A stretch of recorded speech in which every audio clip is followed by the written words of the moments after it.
First, I would like to thank you, ladies and gentlemen, for being very patient and very cooperative during this trial. Today we are here to bring justice to Aguinaldo Nesbitt. Mr. Nesbitt died a painful and brutal death. He was shot on December 22nd with his own gun.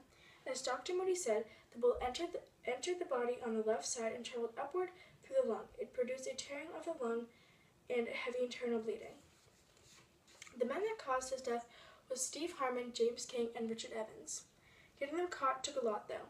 When they robbed the store, they took 5 cartons of cigarettes in the process. Later on, Richard Evans sold those cigarettes to a man named Wendell Bolden and told Wendell about the robbery and how he killed a man in the process. Mr. Bolden then told Sal Zinzi about the robbery and told him that he was trying to tell the police to get a break because he was also in trouble. But Mr. Zinzi told the police first. When Mr. Zinzi told the police, they immediately arrested Mr. Evans and questioned him. Mr. Evans told the police valuable information, though, when he was questioned. He told them that Mr. Harmon and Mr. King were also participants in the robbery. Mr. Evans specifically said that him and James King planned the whole thing and that one of Mr. King's friends was going to be the lookout, and that friend was Steve Harmon.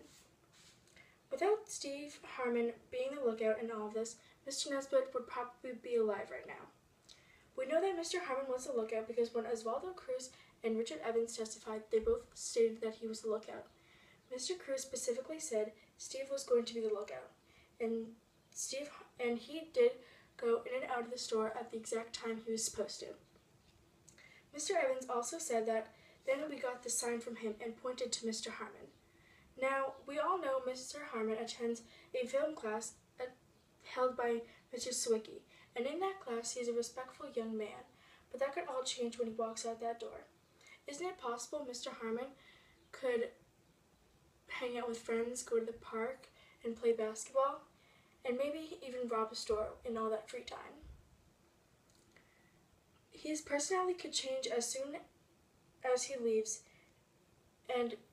but I may be wrong. Mr. Harmon could actually be a nice young man. But if he really was a nice young man, do you think he would participate in a robbery in which a man was killed? Now, drowning is a very scary and painful thing, and most of us has experienced it but have been saved. Now, Mr. Nesbitt was not saved. He was not drowning in a pool, the ocean, or the lake. He was drowning in his own blood. His lungs were filled up with blood and suffocated him. And Mr. Nesbitt was a big part of the community. He was a baseball coach and a man that everyone knew. That all had to end, though, when he was murdered cruelly on December 22nd by James King and Steve Harmon. Sending these 2 men to jail will not heal the broken heart Mr. Nesbitt's family and the community is grieving, but only bring justice to the world. Thank you.